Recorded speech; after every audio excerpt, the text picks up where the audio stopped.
welcome to Focus Today. How many of you in the next couple of days are going to make a New Year's resolution? Okay, how many of you plan on fulfilling it?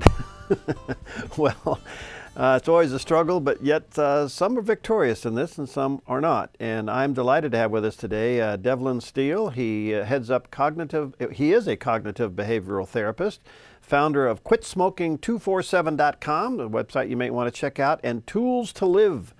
And there we have a picture of the websites there on the TV screen, so you may want to check it out. He's written quite a few articles, produces podcasts and videos, and he's here today to help us maybe get a handle on this topic of following through on a New Year's resolution. Devlyn, nice to have you. Thanks for having me. Where are you? I'm in Santa Monica, California. All right, nice to have you. Well, listen, being a cognitive behavioral therapist, that suggests that we got to make up our mind if we're going to do something. Well, we have to change our thinking. You know, there's an old saying, if you do what you've always done, you get what you've always gotten. Yeah. And so, you know, the problem is that we think that the goals that we want are very good, and we should all make these goals to lose weight and save more money and pay more attention to our families and quit smoking. But if you don't have a plan to change your behavior, then you're just going to behave the same way and get the same results. All right. So is that the biggest mistake people make, is they head out to do something, but they really haven't planned it out? Well, you know, listen, everyone wants to have a house. Would you just go out and buy material, wood, and start building, or would you get a blueprint first? Right. And, you know, you can't succeed if you don't have a plan. John Wooden, one of the most famous coaches ever, has a quote that I love, which is, failing to plan is planning to fail. Mm-hmm. All right, so a lot of people do the health thing in the new year. They want to lose weight, get healthier. What kind of goals should they be setting? Well, first of all, they should be setting smaller goals, not look at what the total amount that they want to lose or create in one full year, but look at what they want to do in the next 30 to 60 days, and look at their time schedule and really plan it out. I mean, the intention can be there, but you know what happens is you go to the gyms in the beginning of the year and they're all packed, and by February they're empty because people overdid it. They didn't really incorporate it as part of their lifestyle, and they burn out, and they don't really manage the time and really make that commitment to follow through. Where does impatience come into this? Because we live in this microwave snapshot world, and we just want to go to the gym and come out Friday looking like Schwarzenegger. Absolutely. We live in an instant gratification world, you know, with now, you know, I saw a news thing the other day that you can get your presents from eBay in 1 hour delivered to you. Wow. I mean, we want all this, but the problem is human behavior and results take time to change. You didn't gain weight overnight. You know, you ate badly for a period of time, and that's how you got 20, 30, 40 pounds overweight. To lose it, you're not going to lose it any faster than you put it on. In fact, losing it takes a little bit more energy and time than it did actually to put it on. So it's about managing your expectations, and that's partly why I tell people to set smaller goals, because there's a thing that I write about called a magnetic pull. And if I want to lose 100 pounds, if I've lost 2 or 3, I don't feel any closer to my goal. And then I get to that place where I say, what's the difference if I don't eat well today? I can make up for it tomorrow. And there's one thing for sure, we never make up for tomorrow what we do wrong today. It never happens. Wow. It's failed thinking.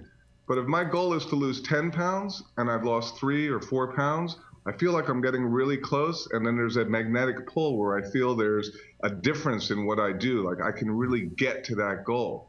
So setting smaller goals, achieving them, and then resetting goals every 30 to 60 days is a much more psychological way to get attached to your goal. Is there any dangers in setting these goals?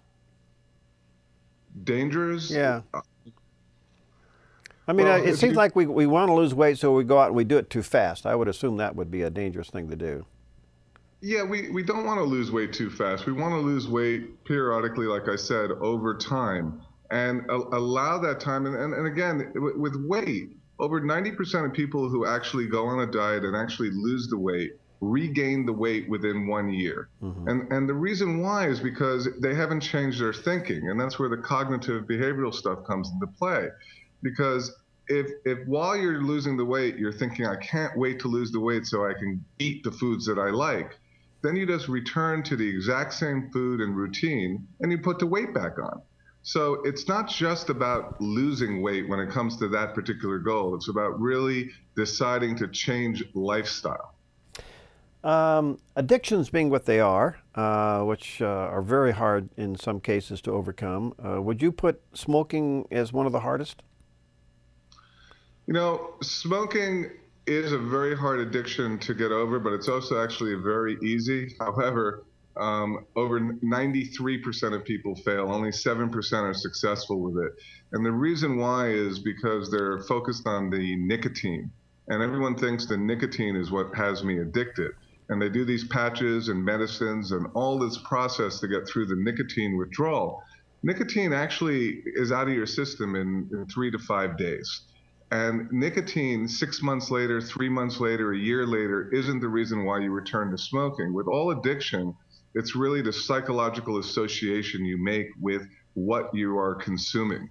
And you think that product, and in this case, cigarettes, is going to bring you a benefit to relax, help you with stress. If some sad occurrence happens in your life, you think a cigarette will comfort you. You think it'll give you energy. All these different associations you make. And when you hit one of these psychological stressors, then you return to smoking. And until you break that connection, that association you've made with the benefit a cigarette has, because the benefit actually, there's no benefit to a cigarette. It doesn't do any of these things. And when you learn that, then you don't return to smoking. And that's what we teach in Quit Smoking 24/7. All right, now you got the big New Year quit. So is that what you're going to do? Well, right in America, 45% of people are going to make a New Year's resolution. Right. That's over 100 million people. 8% are going to be successful. With smoking, even less than that. And 15 million smokers are going to make a resolution. And they're going to go about it the wrong way, with the wrong plan. With no plan, they're going to wake up January 1st and try to quit, and it's not going to be successful for them. So we're trying to change that. Yeah, we're promoting it, giving a big discount, and really trying to get people to quit the right way. All right, let me just give you a plug here. So they can go to quitsmoking247.com to get information on this? Absolutely. Okay. And then what is toolstolive.com? It's Tools to Life, actually. Life. I'm sorry. Okay. Is a completely free website, and it offers personal development programs. It has 5 different programs on there. One is for weight. One is for complete, personal development. It's a 90-day program, and it's a social community where people support each other while they're doing these different programs and creating benefits in their life. It's been up there for about 8-9 years, or 50 to 100,000 people doing it all the time, and it's really a wonderful, wonderful site, completely free. Great, thank you. I want to come back to something I've been told quite often, that there's only 2 things that make people change, either inspiration or desperation. Would you agree with that? Sometimes a gun pointing to their head, but inspiration or desperation, sometimes people also just get fed up, and they get disgusted with themselves and where they're at. And, they hit a point where they just say, I need a change in my life, the change, though, has to be, no one can want change for you, and no one can create change for you. You have to make that decision. You have to get attached to really understanding where you are in life and really take a look at yourself. I mean, are you happy with your financial self? Are you happy with your relationship? Are you happy with your body? Because it's amazing. We are such powerful individuals, every single person. Everywhere I go and I speak, I tell people, I believe in you more than you believe in yourself. And if you just really believed in yourself, and that's the thing, inspiration and desperation won't help if you don't have belief. And you have to believe. And when you believe, you can create anything. You have to accept the timeline, but anybody can change their weight. Anybody can change their financial situation. Anyone can overcome an addiction. It comes with belief and then, yes, the inspiration to follow through. All right, Devlyn, before I run out of time, how hard is it to break a sugar addiction? How hard is it to break a sugar addiction? Yeah. It's really not that hard. Your taste buds actually change in about 21 days. And I remember I used to take a lot of sugar in my coffee, and I used to drink my coffee on the way to work. I used to live in Manhattan and work at Newark Airport, and I would drink it in the Holland Tunnel every morning with tons of sugar in it. And one morning I just said, I'm not going to use sugar anymore. And it was bitter and bitter at first, and I just drank it. And I just pushed myself through. Now, if I taste sugar in coffee, it tastes horrible to me. So your taste buds actually change. You just have to stick with it. And again, that comes from being committed. Commitment is the key. You have to be committed. If you're committed, and that's the thing about smoking. People don't realize that they made that commitment to become a smoker. What did a smoker do? They put a cigarette in their mouth and they coughed and they choked and they felt dizzy and sick and they kept smoking. They took another drag because they were committed to become a smoker. To get out of smoking, you have to have that same commitment. Sure, you're going to be a little sick and dizzy and not feel good for 3 or 4 days. The same 3 or 4 days it took you to become a smoker.